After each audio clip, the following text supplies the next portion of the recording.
Well, baik, puji nama Tuhan, pada hari ini kita akan berbicara dari tema yang telah ditetapkan oleh IFJ Global ya, yang sudah dibagikan kepada jemaat melalui WA Group. What are you hiding? Apa yang engkau sembunyikan, saudara? Ya, jadi hari ini firman ini mengajar setiap kita untuk menjadi pribadi yang tidak menyembunyikan setiap hal-hal yang jahat di mata Tuhan yang kita lakukan, saudara. Hari ini kebenaran firman ini untuk membawa kita memiliki suatu karakter sebagai orang-orang yang jujur. Amin, saudara. Mari kita akan belajar bersama-sama. Mendorong untuk setiap kita sudah mengawali dengan 2 pujian yang menuntun kita, saudara ya, untuk hidup sesuai firman tanpa kompromi dengan dosa. Mari buka bersama dengan saya satu bagian firman Tuhan dari kitab Kisah Para Rasul. Pasalnya, kitab Kisah Para Rasul pasalnya yang kelima, ayat yang kedua sampai ayatnya yang kelima. Yuk mari sama-sama bangkit berdiri. Kita akan baca secara berganti-gantian untuk ayat ini. Kisah Para Rasul pasal 5 ayat 2 sampai 5. Saya akan membaca ayatnya yang genap, kemudian jemaat sekalian membaca ayatnya yang ganjil. Dengan setahu istrinya, ia yang dimaksud sini adalah Ananias ya. Ia menahan sebagian dari hasil penjualan itu. Dan sebagian lain dibawa dan diletakkannya di depan kaki rasul-rasul. Silakan ayat 3.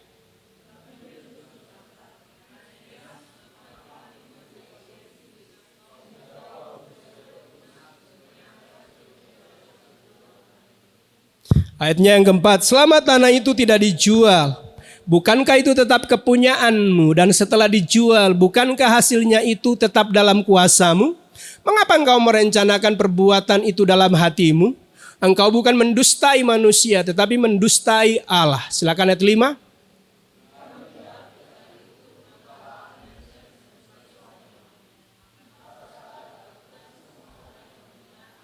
Puji Tuhan, jemaat dipersilakan duduk. Kemudian kita akan membaca ya kembali satu bagian yang lain dari kitab 2 Samuel pasal 12 ayat 1 sampai ayatnya yang ke-14. Jemaat boleh menyimaknya dengan baik. Ini merupakan kisah daripada Raja Daud. Tuhan mengutus Nathan kepada Daud. Ia datang kepada Daud dan berkata kepadanya, ada 2 orang dalam suatu kota, yang seorang kaya, yang lain miskin. Si kaya mempunyai sangat banyak kambing domba dan lembu sapi. Si miskin tidak mempunyai apa-apa selain dari seekor anak domba betina yang kecil yang dibeli dan dipeliharanya. Anak domba itu menjadi besar padanya bersama-sama dengan anak-anaknya, makan dari suapnya dan minum dari pialanya, dan tidur di pangkuannya seperti seorang anak perempuan baginya. Ayat 7. Kemudian berkatalah Nathan kepada Daud, engkau, ada yang terlewat? 4. Pada waktu itu orang kaya itu mendapat tamu dan ia merasa sayang mengambil seekor dari kambing dombanya dan atau lembunya untuk memasaknya bagi pengembara yang datang kepadanya itu. Jadi ia mengambil anak domba betina kepunyaan si miskin itu dan memasaknya bagi orang yang datang kepadanya itu. Lalu Daud menjadi sangat marah karena orang itu dan ia berkata kepada Nathan, demi Tuhan yang hidup, orang yang melakukan itu harus dihukum mati. Dan anak domba betina itu harus dibayar gantinya 4 kali lipat karena ia telah melakukan hal itu dan oleh karena ia tidak kenal belas kasihan. Ayat 7. Kemudian berkatalah Nathan kepada Daud, engkaulah orang itu. Beginilah firman Tuhan Allah Israel, akulah yang mengurapi engkau menjadi raja atas Israel. Dan akulah yang melepaskan engkau dari tangan Saul. Telah kuberikan isi rumah tuanmu kepadamu dan istri-istri tuanmu ke dalam pangkuan. Aku telah memberikan kepadamu kaum Israel dan Yehuda. Dan seandainya itu belum cukup, tentu ku tambah lagi ini dan itu kepadamu. Mengapa engkau menghina Tuhan dengan melakukan apa yang jahat di matanya? Uriah orang Het itu kau biarkan ditewaskan dengan pedang. Istrinya kau ambil menjadi istrimu. Dan dia sendiri telah kau biarkan dibunuh oleh pedang Bani Amon. Ayat 10. Oleh sebab itu pedang tidak akan menyingkir dari keturunanmu sampai selamanya. Karena engkau telah menghina aku dan mengambil istri Uriah, orang Het itu untuk menjadi istrimu. Beginilah firman Tuhan, bahwasanya malapetaka akan kutimpakan ke atasmu yang datang dari kaum keluargamu sendiri. Aku akan mengambil istri-istrimu di depan matamu dan memberikannya kepada orang lain. Orang itu akan tidur dengan istri-istrimu di siang hari. 12, sebab engkau telah melakukannya secara tersembunyi, tetapi aku akan melakukan hal itu di depan seluruh Israel secara terang-terangan. Ayat 13, lalu berkatalah Daud kepada Natan, aku sudah berdosa kepada Tuhan. Dan Natan berkata kepada Daud, Tuhan telah menjauhkan dosamu itu, engkau tidak akan mati. Walau demikian, karena engkau dengan perbuatan ini telah sangat menista Tuhan, pastilah anak yang lahir bagimu itu akan mati. Nah, dari dua pembacaan dari Kisah Para Rasul pasal 5 ayat 2-5 dan kemudian dari 2 Samuel pasal 12 ini, kita akan belajar beberapa hal yang penting. Hal yang pertama adalah bagaimana kita menjadi pribadi yang jujur, saudara ya. Pribadi yang jujur. Kenapa penting kejujuran itu? Kita melihat di dalam kisah pertama tadi. Bagaimana Ananias bersama istrinya Safira, saudara ya. Kita tahu dan belajar mengenai pola perilaku kehidupan jemaat mula-mula. Jemaat ini adalah jemaat yang suka memberi, suka berbagi. Jemaat yang murah hati. Bahkan kemudian ada jemaat yang menjual hartanya untuk dibagi-bagikan supaya bisa memenuhi kebutuhan orang lain. Ada yang menjual harta, ada yang menjual tanah. Dan Ananias dan Safira mungkin juga karena melihat fenomena yang seperti itu, kepingin juga menjual tanah mereka. Tapi yang mereka lakukan justru menahan sebagian. Tidak mengungkapkan secara sejujur-jujurnya. Mereka bersepakat 50% aja yang kemudian dibawa dan ditaruh dari hasil penjualan itu di kaki para rasul. Dan kemudian ngomongnya dengan bersepakat bahwa itu sudah semua hasil penjualan tanah. Apa yang salah di sini? Yang salah bukan soal jumlahnya, saudara. Karena kalau jumlah itu lebih dari 10%, 50%, setengah. Itu sangat besar sekali. Untuk ukuran suatu persembahan yang dipersembahkan dibawa ke kaki daripada para rasul. Yang salah adalah mereka bersepakat untuk berdusta. Dan dusta mereka sekalipun tidak diketahui oleh orang lain, tapi Tuhan tahu. Makanya kemudian dikonfrontasi melalui Petrus. Bahwa apa yang dilakukan oleh Ananias pada saat pertama, Ananias yang lebih dahulu saudara yang datang saudara ya. Dan kemudian langsung saudara. Konsekuensi dari ketidakjujuran saudara itu adalah dibayar dengan harga yang sangat mahal. Yaitu langsung putus nyawanya. Dan tidak ada yang namanya upacara pemakaman dan lain sebagainya, langsung di bawah dikuburkan. Dan kemudian muncul istrinya Safira, dikonfrontasi kembali. Dan sama seperti kesepakatan awal. Akhirnya juga putus nyawanya. Nah di sini sekali lagi bukan soal jumlah. Tapi lebih kepada apakah kita kemudian bisa berkata jujur apa enggak saudara. Apakah kemudian kita tidak menyembunyikan sesuatu. Ya. Jadi yuk mari katakan kiri kanan harus menjadi pribadi yang jujur. Katakan lagi jangan ada dusta di antara kita. Terutama ini untuk suami, amat terlebih buat suami istri saudara. Jangan ada dusta di antara kita. Kalau kita melihat dibuka ya, ini adalah Baradae saudara ya. Dikenal sebagai Barada Eliezer atau dipanggil Icat ya. Saya bahkan membaca beberapa postingan dari teman-teman di FB. Di dunia ini hanya 2 laki-laki yang jujur. Yang satu adalah Baradae dan yang satu saya. Maka kemudian salah satu hamba Tuhan kemudian akhirnya bilang begini. Nongoni cuma ngoni dua itu jujur. Kontoran pembadusta semua dan seperti itu. Kenapa? Karena kejujuran. Dia didakwa dengan 12 tahun saudara ya.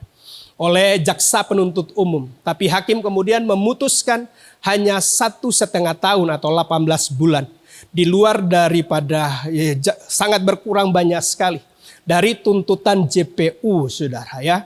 Sehingga karena tuntutannya ya yang kemudian jadi inkrah berkekuatan hukum tetap karena baik JPU-nya tidak melakukan banding, sehingga kemudian berkekuatan hukum tetap, maka kemudian kepolisian menggelar sidang etik dan dia dikembalikan kembali sebagai seorang anggota Polri sekalipun menjalani demosi 1 tahun. Nah, apa yang membuat dia yang sebetulnya secara sah dan meyakinkan terlibat di dalam suatu perencanaan pembunuhan Brigadir J? Karena dia mau jujur, saudara. Karena dia mau untuk membuka tabir yang menyelimuti kematian daripada Brigadir Yosua, saudara. Ya, awalnya ditutup-tutupi. Ketika kemudian dikirim mayatnya, saudara, dan diberitahu, pengawalnya itu bintang 1. Dan kemudian diberitahu kepada keluarga untuk tidak boleh dibuka petinya. Dan keluarga dengan alasan menggunakan, saudara, ya, bahwa mengadakan upacara adat, maka kemudian dibuka. Dan ada kejanggalan. Dan mulai dari situ dilakukan penyelidikan. Sampai akhirnya Baradae atau Icat ini kemudian mau menjadi justice kolaborator. Dia sebagai pelaku yang mau bekerja sama untuk mengungkap apa sebetulnya dibalik daripada peristiwa pembunuhan atau terbunuhnya Brigadir J. Dan itu sebetulnya bukan suatu tembak-menembak, saudara. Tapi itu adalah pembunuhan. Dan ketika kemudian diungkap, kita udah tahu semua, saudara, ya, bahwa sidang kemudian akhirnya mendakwa dan menemukan pelaku utama otaknya, saudara, ya, sehingga divonis dijatuhi hukuman mati, saudara. Padahal JPU itu mendakwa hukuman seumur hidup. Kecuali Baradae, maka semua yang bersekokol bersepakat di dalam rencana pembunuhan itu semua hukumannya diperberat kecuali Baradae. Nah, kejujuran itu begitu penting sekali. Kenapa kemudian menjadi ringan? 1, dia menjadi justice kolaborator. 2, dia menyatakan pertobatannya dengan cara apa? Datang kepada keluarga dari Brigadir J, meminta maaf, dan maaf itu diberikan. Sehingga kemudian banyak para pakar hukum, saudara, hukum pidana, bahkan dari ratusan mungkin, yang mau menjadi amicus curiae, saudara. Ya, itu adalah sahabat pengadilan, yaitu orang yang sebetulnya tidak terlibat dengan suatu dorongan hati nurani mereka, mau menjadi sahabat untuk setidaknya memberikan keterangan-keterangan yang bisa memperingan Baradae, saudara. Dan kita tahu ujungnya. Saya tidak sepakat dengan apa yang dilakukan, saudara, ya, karena ada anggota yang lain yang kemudian menolak perintah, saudara, ya, menolak perintah untuk melakukan penembakan. Saya tidak sepakat dengan hal itu, tidak setuju dengan tindakannya itu. Tapi kejujurannya dia, itulah yang saya ingin ungkapkan pada pagi hari ini. Dan itu menjadi suatu pelajaran ketika kita terbuka, ada pintu anugerah. Ketika kita terbuka, kita mau jujur, saudara, ya, maka itu akan justru akan menimbulkan suatu kasih sayang. Sehingga kemudian kasih sayang dari keluarga itu dinyatakan, saudara. Bahkan saat dia dijatuhi, JPU kemudian mendakwa dia 12 tahun, keluarganya malah meminta supaya hukumannya diperingan, saudara. Oleh karena itu penting yang namanya kejujuran. Amin, saudara. Dan kita melihat kisah yang kedua, saudara. Kisah yang kedua.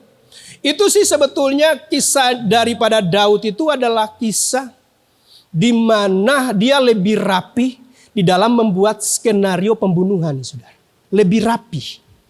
Dan posisinya dia bukan hanya kadipropam, saudara, yang hanya 2 bintang. Dia ini udah jenderal bintang 7, saudara. Nggak ada kekuasaan yang di atasnya dia. Kalau kan masih ada bintang 3, masih ada Kapolri, masih ada presiden, saudara, ya, di Kadipropam ini, saudara. Tapi kalau Daud itu dia lebih rapi di dalam merencanakan suatu skenario dan menyembunyikan perbuatan. Nah, dia mengambil Batseba, saudara, untuk kemudian tidur dengannya dan jadi hamil. Bagaimana kemudian caranya untuk menutupi dosanya itu? Dia panggil suaminya Uria untuk datang, saudara. Dan kemudian membasuh kakinya, berurap, dan untuk tidur dengan istrinya. Kita tahu tujuannya apa? Menyembunyikan perbuatannya Daud.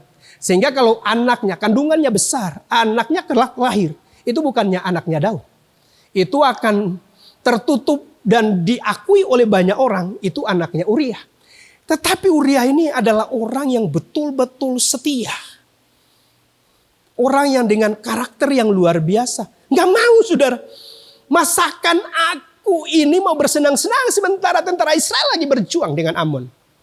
Dan dia nggak mau. Ya udah tidur-tiduran aja di selasar istana, saudara. Dan kemudian diberitahu kepada Daud.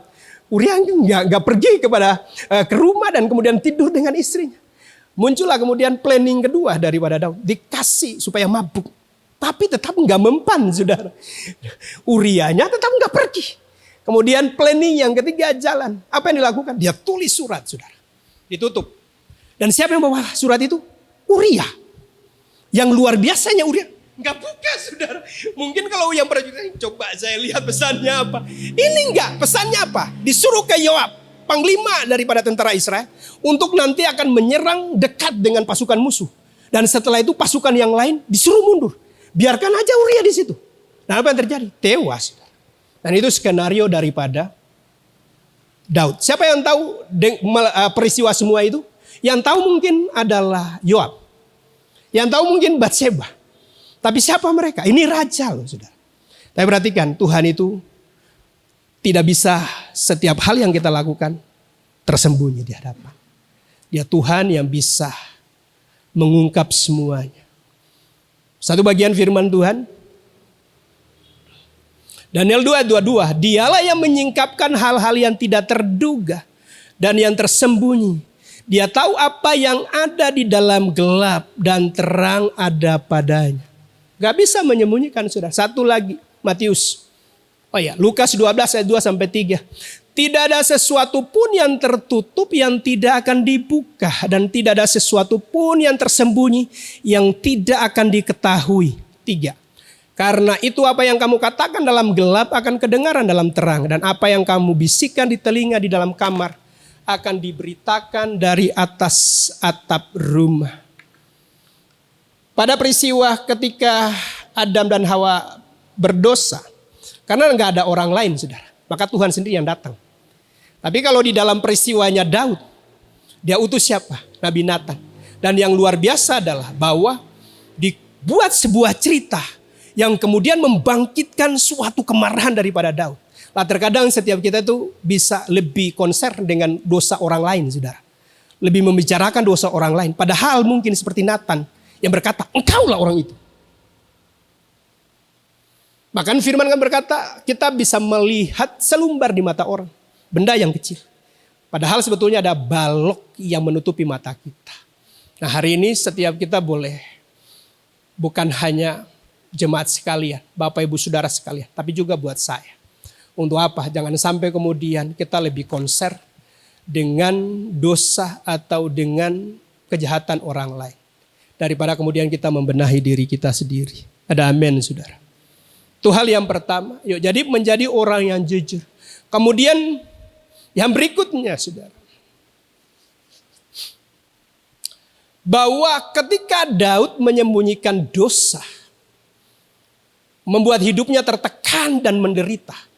Periode ketika dia mengambil Batseba, istrinya Uria, dengan Nabi Nathan datang untuk memberitahu apa yang Tuhan firmankan kepada Nabi Nathan, kira-kira 1 tahun, saudara.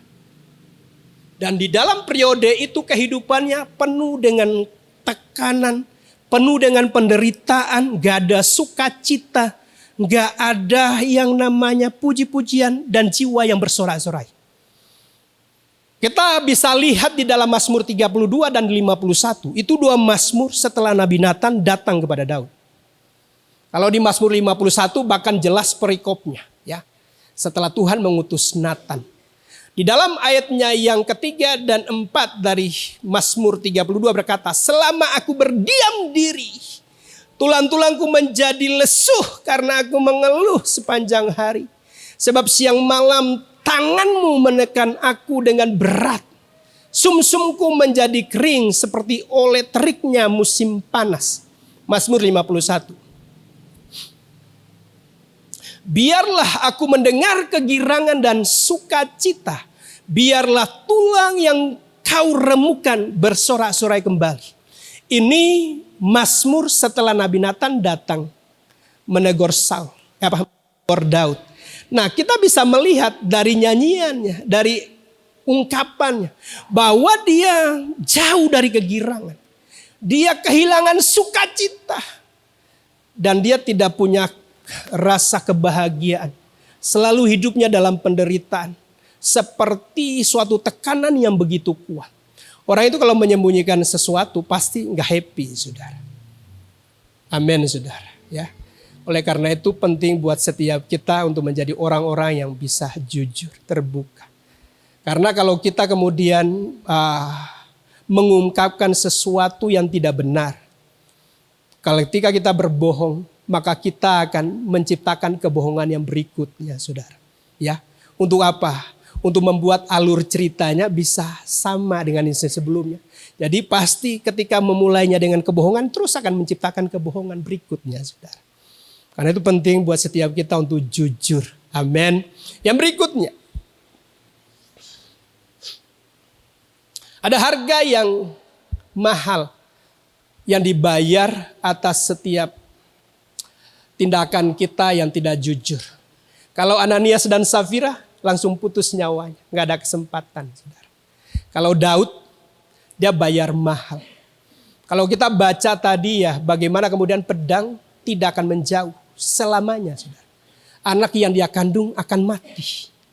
Di samping dia dalam keadaan yang begitu tertekan, dalam penderitaan, kita bisa melihat drama sinetron di dalam kehidupan daripada Daud. Daud itu memiliki banyak istri. Dan dia punya banyak anak. Anak yang satu memperkosa anak yang lain, yang beda mama. Anaknya yang satu membunuh anaknya yang lain. Kemudian anaknya sendiri Absalom kemudian bangkit memberontak. Dan perhatikan dalam barisan Absalom itu, salah satu yang menjadi penasehatnya adalah Ahitofel. Ahitofel itulah yang menasehatkan kepada Absalom. Supaya semua gundik dan istri dari Daud yang ditinggalkan di istana. Itu udah ditaruh di pelataran seperti itu. Untuk dihampiri oleh Absalom. Dan nasihat Ahitofel itu seperti yang diungkapkan oleh Nathan. Nah, siapa Ahitofel? Ahitofel itu adalah opa dari Batseba. Jadi Batseba punya papa Eliam. Eliam punya papa Ahitofel. Jadi Ahitofel itu menasehati, nasihatnya seperti nasihat Tuhan, saudara. Dan dia sudah keluarkan semua gundik dan istri. Dihampiri Absalom. Kita bisa melihat drama itu, saudara. Masih syukur bahwa sebetulnya hukuman Daud itu adalah dilempar dengan batu, saudara. Kalau itu hukum Taurat. Jadi ada konsekuensi di dalam setiap apa yang kita lakukan. Kalau dosanya diampuni. Tapi ada hukum tabur tuai. Benar, dosa daripada Daud diampuni. Tapi dia menuai apa yang dia tabur. Kehidupan daripada keluarganya porak-poranda, saudara. Dia boleh menjadi pemazmur yang luar biasa. Tuhan sendiri berkata, Daud itu adalah hatinya Tuhan sendiri. Tapi di dalam keluarga itu berantakan, saudara. Karena itu ada konsekuensi dari setiap apa yang kita lakukan. Karena itu seperti firman nyanyian tadi yang berkata, ayo mari kita ikuti firman-Nya, saudara. Amin. Mari kita tidak kompromi dengan dosa. Setiap kita berbuat dosa, dosa kita ketika datang kepada Tuhan diampuni, ya diampuni, saudara. Tapi ada konsekuensi karena itu taburan. Apa yang kamu tabur dengan hal yang seperti itu, kamu pasti akan menuai. Bisa dimunculkan gambar berikut. Seorang anak suka berbohong, tidak jujur kepada papanya. Dan selalu itu yang dia katakan. Dan papanya muak dengan hal itu. Dan dia mau berurusan, mau membereskan akan apa yang selalu menjadi kebiasaan daripada anaknya itu. Sehingga kemudian dia membuat suatu langkah bahwa setiap anaknya itu berbohong, dia akan mengambil paku, ya. Dan setelah itu memakukannya pada dinding di belakang rumah. Saudara. Jadi setiap kali berbohong, satu paku ditancapkan. Satu paku ditancapkan. Lama-kelamaan dinding itu saudara ya hampir penuh dengan paku. Dan kemudian itu menyadarkan akan anaknya. Wah, dia menjadi sedih sekali. Dan kemudian dia tanya kepada papanya, apa yang saya lakukan? Ya begini, setiap kali kamu mengatakan yang sebenarnya, tidak berbohong, papa akan cabut satu paku. Dan kemudian satu persatu, paku itu bisa tercabut semua. Tetapi anak itu menjadi sedih. Kenapa? Papanya berkata, bukankah itu sesuatu yang indah? Semua paku yang ditancapkan bisa tercabut kembali. Anaknya hanya ngomong, tapi ada bekas pakunya. Dosa itu mengerikan, saudara. Dosa itu mengerikan. Karena itu mari minta Roh Kudus untuk memberikan kekuatan supaya kita hidup sesuai firman. Amin, saudara. Karena kita tidak akan mungkin melakukan firman tanpa kekuatan kuasa Roh Kudus. Karena itu setiap hari yuk minta supaya Roh Kudus pegang tanganku. Tuntun aku di dalam firman. Saya mempunyai kabar baik buat setiap kita. Setiap kali kita berbuat dosa, itu juga sama sebetulnya. Seperti ayah ini, saudara, papa ini dari anak ini, yang menancapkan paku. Karena paku itu bukan ditancapkan di dinding, saudara, atau di papan. Tapi paku daripada pelanggaran kita itu ditancapkan kepada kedua tangan dan kedua kaki daripada Tuhan Yesus. Apakah kemudian bekasnya itu bisa hilang? Nggak hilang, saudara.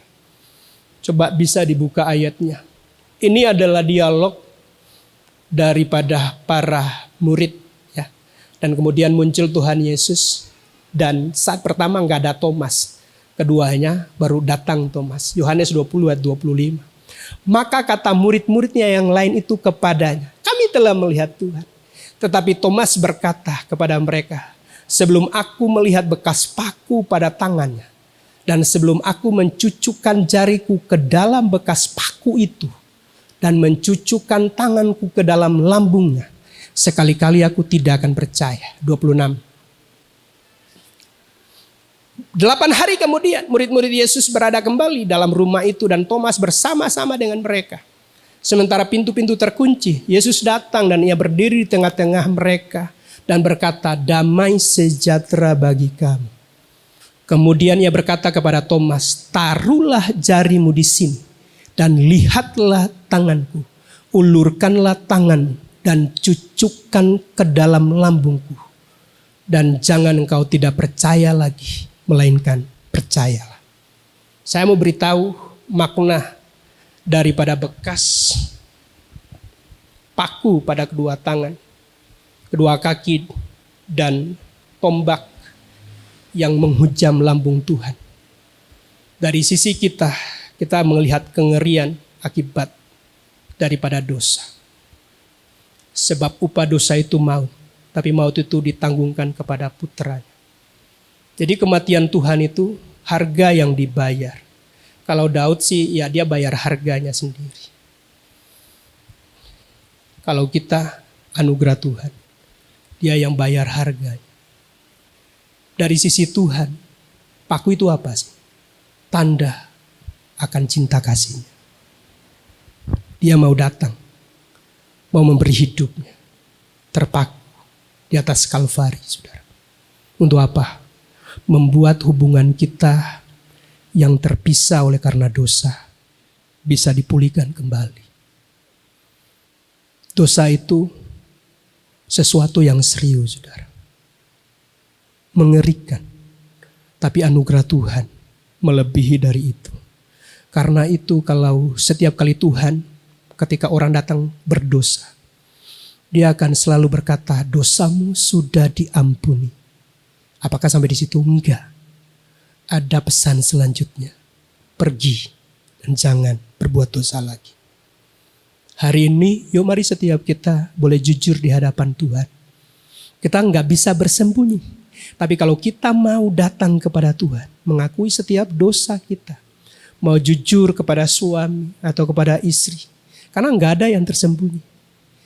Dia bisa pakai siapapun untuk bisa mengungkapkan itu. Kalau dia bukan pakai manusia, dia bisa pakai media, saudara.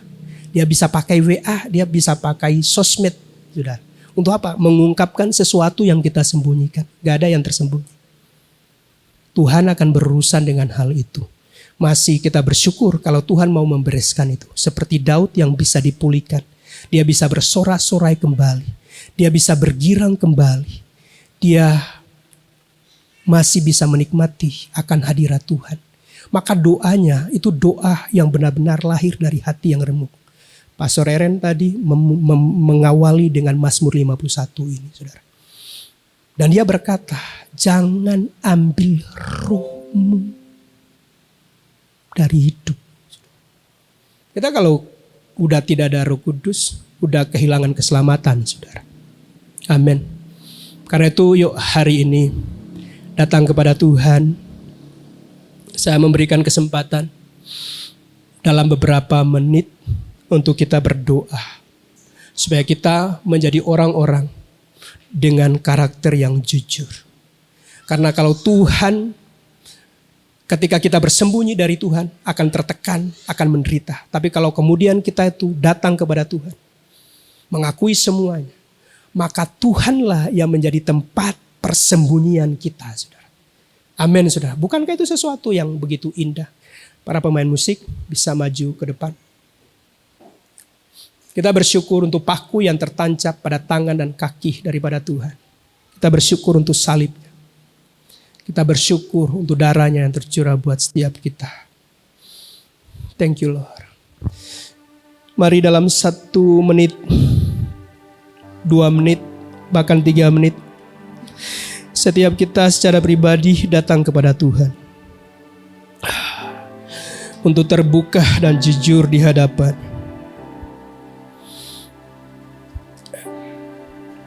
Agar kita mendapatkan kelegaan. Agar kita mendapatkan kegirangan dan sukacita. Selama kita enggak terbuka, keadaan kita pasti akan menderita. Kita akan kehilangan kebahagiaan. Kehilangan senyum. Kehilangan sukacita. Dalam waktu-waktu yang indah ini, mari datang kepada Dia. Thank you. Para pelayan perjamuan kudus bisa maju ke depan.